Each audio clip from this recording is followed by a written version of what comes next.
Bonjour à toutes et tous, bienvenue dans les coulisses du Grand Lyon. Mon invité du jour, François-Noël Buffet, bonjour. Bonjour. Vous êtes sénateur, vous êtes même président de la commission des lois du Sénat. Et avec cette fonction, vous pilotez aujourd'hui une mission d'information sur la métropole de Lyon, mais aussi celle d'Aix-Marseille. Mais vous commencez par Lyon. Alors vous avez reçu une volée de bois vert du maire de Lyon à ce sujet, qui dénonce une approche extrêmement partisane en pleine campagne électorale. C'était obligé de mener cette mission cette semaine ? Je crois que depuis, c'est apaisé. On l'a auditionné, on l'a écouté sur ce qu'il avait pu dire. Il n'y a pas de mission partisane. Il y a un texte en 2015 qui crée la métropole de Lyon, une élection de suffrage universel en 2020. On a entendu ou vu quelques tensions à l'automne dernier dans les relations entre les maires et l'exécutif de la métropole. On s'est dit que c'était le moment d'exercer notre pouvoir d'évaluation et de contrôle. Et donc, nous le faisons très simplement, avec une mission qui est multipartie.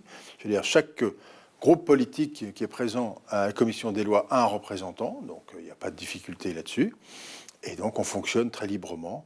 Et on a eu 2 jours d'audition à Lyon la semaine dernière, très intéressante, vraiment très intéressante. On continue cette semaine, la semaine prochaine, nous continuons avant de travailler sur Aix-Marseille. Voilà, donc c'est une mission qui, comme toujours au Sénat, est une mission où il y a une grande liberté de tout le monde. On recherche la vérité de ce qui se passe. Avec quel objectif ? Celui d'améliorer les choses, toute évidence. Et donc d'avoir une conséquence législative, on verra, en fonction des recommandations qui seront faites. Il y aura un débat au sein de la mission, et les choses se passeront le mieux du monde. On n'essaye pas de privilégier tel ou tel scénario. On essaye de comprendre d'abord ce qui se passe, d'évaluer, et d'apporter des rectifications nécessaires. Donc, c'est en réalité très serein. On se souvient que vous étiez vous-même candidat à cette présidence de la métropole. Vous êtes même allié avec son père fondateur, Gérard Collomb, entre les 2 tours. Est-ce que vous étiez, ça fait un peu revanche des vaincus, cette commission, est-ce que vous étiez les mieux placés pour la piloter ? Ah, pas du tout. Alors moi, il n'y a pas de revanche des vaincus. D'abord, la page est tournée. Et puis là, je suis dans mon rôle de président de commission des lois. Les rapporteurs, je rappelle, ne sont pas du Rhône. Nous avons quelqu'un, Mme Gattel, qui est d'Ille-et-Vilaine, Mathieu Darnaud, qui est de l'Ardèche. Donc c'est eux qui tiennent le crayon et qui ont la plume. Sont présents Jean-Pierre Sueur, qui est socialiste, Guy Benaroche, qui est du Bouches-du-Rhône, qui est écologiste, et d'autres. Donc véritablement, il n'y a pas de notion de revanche. Mais ça, je pense que c'est une forme d'alimentation du débat, mais qui est un faux débat.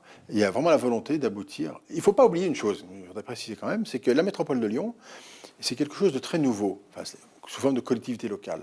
Ce que va dire la commission des lois du Sénat, elle intéresse pas seulement la métropole de Lyon, elle intéresse tout le pays. Les autres présidents de métropole sur le territoire national qui se disent, est-ce qu'on utilise cette possibilité, est-ce qu'on ne l'utilise pas, y a-t-il des avantages ou pas d'avantages ? Donc il y a un rayonnement qui va au-delà simplement de nos propres limites. Il faut sortir du débat lyonno-lyonnais ou métropolitain, métropole de Lyon, métropole de Lyon. On est sur un débat qui est un débat à vocation aussi nationale, de savoir si cette métropole de Lyon est un modèle qui peut être réutilisé ailleurs. Est-ce qu'on peut remettre en cause le suffrage universel sur l'élection de la métropole, ou est-ce que ça, c'est un acquis sur lequel vous aurez du mal à revenir ? Je crois que si on est... Pas anticiper les conclusions, mais à la vérité, je pense qu'on ne peut pas remettre en cause le suffrage universel. C'est ma conviction personnelle, on verra ce que dit la Commission. Quand vous avez 1 500 000 habitants, un budget de 4 milliards, que vous levez l'impôt, c'est quand même très difficile de renoncer au suffrage universel. Enfin, vraiment, c'est important que les métropolitains décident de leur destin directement. Je crois que ça, c'est fondamental. Après, il y a des questions de fonctionnement de la maison. Il y a des questions d'ajustement, et je crois qu'il faut le faire. Vous avez 2 légitimités qui se percutent ou qui se rencontrent, je préfère ce mot. La légitimité des maires, qui composent la métropole, et la légitimité propre de la métropole qui est élue au suffrage universel direct. Avec des compétences qui sont des compétences parfois qui sont toutes presque partagées, voire exclusives pour la métropole dans certains cas. Donc ce débat-là, il peut être explosif en tous les cas, ça peut discuter. Et c'est ce débat-là qu'il faut regarder et organiser. Le suffrage universel permet de dégager des majorités. On se souvient que dans les précédents mandats, vous-même, vous étiez souvent le candidat de LR, vous y étiez les 3 dernières fois. À chaque fois, vous avez vu des maires réputés élus sur la droite finalement passer des accords avec Gérard Collomb. On a vu que vous avez beaucoup dit d'ailleurs que ça avait coûté cher en rond-point et aménagement de places de mairie dans l'Ouest lyonnais, ces négociations. Oui, mais je n'ai pas de, je n'en reviens pas là-dessus. C'est exact. Je crois que le suffrage universel, c'est quand même la plus grande sécurité du respect de l'opinion de la population. Et effectivement, il faut qu'il y ait une majorité, comme nous l'avons dans les mairies. Dans les mairies ou dans les régions, il y a un scrutin avec prime majoritaire. Ça donne de la stabilité, c'est absolument essentiel pour piloter des collectivités locales. Ça me paraît fondamental. Donc, les principes n'ont pas de difficulté pour moi. La question, c'est leur mise en œuvre. Qu'est-ce qui peut changer? Alors, si ce n'est pas l'élection des conseillers, ça peut être les compétences, remettre des compétences aux villes. Terminons les auditions. Mais des auditions qu'on a eues jusqu'à maintenant, personne ne remet en cause les compétences de la métropole. Donc c'est plutôt dans le fonctionnement qu'il faut regarder les choses.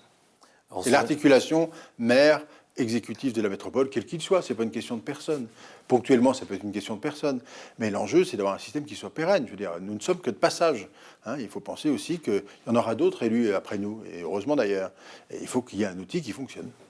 Alors on se souvient des conditions dans lesquelles était née cette métropole. C'était aussi la situation financière du département du Rhône.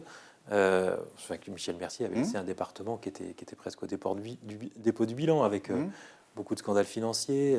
Je liste rapidement, il y avait le coût du musée des Confluences qui avait été multiplié par 7, il y avait les actions de la CNR qui avaient été vendues à très bas prix, le contrat Rhône Express qui était tellement favorable à Vinci à l'époque, il y avait eu une enquête de justice qui s'interrogeait sur un financement occulte de campagne électorale. Alors ça a été classé et sans suite.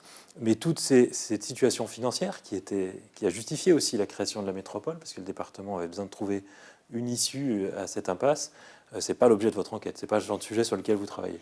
Ça fera partie. Enfin, on ne travaille pas sur ces sujets en particulier, mais évidemment que on lit les raisons de la naissance de la métropole. Et on comprend bien ce qu'il en était, ce que vous venez de rappeler par ailleurs. Donc, mais maintenant, c'est le passé. Donc à partir du moment où il faut qu'on s'occupe de l'outil d'aujourd'hui et de faire fonctionner l'outil d'aujourd'hui. C'est vraiment ça l'enjeu. Autre sujet, on sait qu'au Sénat, vous êtes un spécialiste des questions de migration. Vous pilotez une nouvelle mission sur les migrations dans le cadre de la présidence française de l'Union européenne. Pourquoi ça a semblé si difficile d'accueillir les Syriens en 2015 ? Pourquoi on a envoyé le message aux Afghans de ne pas venir cet été et qu'aujourd'hui, ça semble si facile d'accueillir les Ukrainiens ? Il y a des raisons bonnes et il y a des mauvaises raisons. Je pense que 2015 est une crise, malheureusement, qui n'a pas été anticipée ni préparée par l'Europe, qui n'avait pas de stratégie d'accueil et d'organisation de cet accueil. Aujourd'hui, les choses sont un peu différentes. Et puis, disons la vérité, il y a un aspect géographique, la proximité de l'Ukraine sur le territoire métropolitain, européen, pardon, excusez-moi, fait que les gens se sentent beaucoup plus proches de cette situation-là. Mais il faut bien que chacun comprenne que accueillir des gens qui sont dans leur pays victimes d'agressions, de guerre ou autres, c'est une responsabilité que nous devons avoir.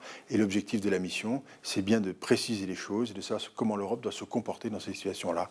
Mais on ne doit pas distinguer selon l'origine que l'on est, du pays d'où l'on vient, si on accueille ou si on n'accueille pas. Accueillir des réfugiés, ça obéit à la Convention de Genève, c'est un devoir. Et ce devoir-là, nous devons le remplir, mais pour cela, nous devons organiser les choses correctement. Enfin, personne, naturellement, ne souhaite vivre ce qu'ont vécu les Syriens à une époque, ce que vivent les Ukrainiens aujourd'hui. Et la responsabilité des grandes démocraties comme la nôtre, ou comme l'Europe, c'est de faire son devoir et d'accepter les réfugiés. Naturellement, chacun sait qu'il n'y a pas de naïveté à avoir pour un certain nombre d'entre eux, quels qu'ils soient d'ailleurs, d'où qu'ils viennent, mais la grande majorité des gens, il faut les protéger. Avant le déclenchement de la guerre en Ukraine, on a plutôt entendu votre candidate, Valérie Pécresse, faire campagne sur renforcer Frontex, limiter l'immigration. Est-ce qu'elle n'a pas fait une erreur dans cette campagne électorale à courir derrière Éric Zemmour et Marine Le Pen ? Les gens préféreront toujours l'original à la copie. On n'a aucun intérêt à courir après ni Mme Le Pen ni M. Zemmour. Ça, c'est une certitude. Sur l'immigration, c'est utilisé depuis des années comme un chiffon rouge de la politique. Et je pense que les choses sont en réalité assez simples et qu'il faut se poser sérieusement. Voilà. Il y a l'immigration régulière, il y a l'immigration irrégulière qu'on doit traiter, qui n'est pas acceptable, et il y a le droit d'asile, qui est une protection que l'on accorde dans le cadre de la Convention de Genève. Ce sont trois choses très très différentes. Sur l'immigration régulière, régulière, il faut fixer des règles de ce qu'on veut, il faut être clair, il ne faut pas tromper les gens, il ne faut pas mentir. Mais une fois qu'on a accepté quelqu'un sur son territoire, il faut le laisser libre de vivre sa vie normalement. Et puis ceux qui sont dans une situation régulière, écoutez, il faut être assez ferme et il faut accepter qu'on dise, oui, on les reconduit dans leur pays d'origine. Ça pose des difficultés parce qu'il y a des négociations à avoir avec les pays sources. Et puis ceux qu'on protège, on les protège. Et quand la France décide de protéger des étrangers parce que dans leur pays, il y a un risque pour eux, pour leur vie, en raison du combat politique qu'ils mènent ou autre chose d'ailleurs, on les protège. Ils sont sur le territoire et ils vivent avec nous, avec la communauté nationale, normalement. Je veux dire, vraiment, il y a un moment où il faut que les choses soient parfaitement simplement posées. Moi, je crois très sincèrement au fait que les Français sont en toute capacité de comprendre et de vouloir accueillir ceux qui le méritent et de travailler avec ceux qui viennent sur le territoire. Les étrangers, on a besoin d'une immigration. Ceux qui vous prétendent une immigration zéro, c'est pas vrai. On a besoin d'étudiants, on a besoin de chercheurs, on a besoin d'échanger. Enfin, c'est la vie.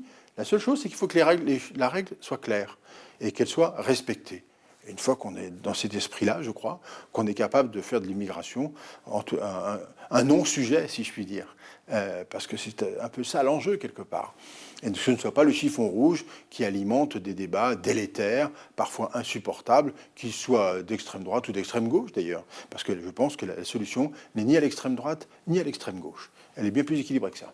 Vous serez ce soir au Matmut Stadium pour le dernier meeting de campagne de Valérie Pécresse? Oui, j'y serai. Donc vous la soutenez jusqu'au bout? Bien sûr. Mais vous savez, dans l'engagement qui est le mien, quelles que soient les circonstances, dans le bonheur ou dans la difficulté, il faut être là jusqu'au bout. C'est notre responsabilité. Donc évidemment que je serai là. Et si jamais il y a des sifflets pour Nicolas Sarkozy, vous réagirez? Oui, parce que je trouve ça pas acceptable. Vous avez compris que ça le met en colère? Elle a mal géré Mais ce bien passage? sûr, enfin... Il est évident qu'on ne peut pas... Nicolas Sarkozy était président de la République, on l'a suivi, on l'a soutenu. Après, qu'on regrette qu'il ne soutienne pas officiellement Valérie Pécresse, oui, c'est vrai. Mais ça ne mérite pas ça, quoi. Voilà. Et si on avait un peu d'apaisement, ça ne ferait pas de mal. On sent que dans votre camp, on se projette déjà sur lundi matin, avec probablement une non-qualification, donc une troisième défaite de suite pour votre camp à l'élection présidentielle. Est-ce que vous faites partie de ceux qui pensent qu'il faudra exprimer très clairement une préférence de vote au deuxième tour? Ah, ça c'est très clair. Je pense qu'il faut être absolument clair, c'est notre responsabilité. Moi, je ferai barrage de Mme Le Pen. Donc les choses sont claires. Vous ne serez pas dans le nini comme Laurent Wauquiez? Non, pas du tout. Et est-ce que vous pourriez être dans un gouvernement d'ouverture s'il y avait une négociation entre LR et Macron? Ouh là là! Pour l'instant, je suis président de la commission des lois du Sénat. J'ai beaucoup de travail. Je ne me suis pas projeté à ce niveau-là. Vraiment pas. Vraiment pas. On a vu que Nicolas Sarkozy avait dit, c'est des propos rapportés par Le Monde hier, a dit en interne qu'il avait posé ses conditions à Macron. Il voulait 50 députés et choisir le nom du Premier ministre. Oui. Ça, je ne sais pas si c'est vrai ou pas. En toute hypothèse, s'il devait y avoir une sorte de gouvernement, de rassemblement, j'ai vraiment une hypothèse de réflexion, elle doit se faire dans la transparence et dans la clarté à l'égard des Français. À défaut, ce serait une catastrophe. François-Noël Buffet, je vous remercie. Merci à vous. Et puis moi, je vous dis à demain pour une nouvelle émission des coulisses du Grand Lyon.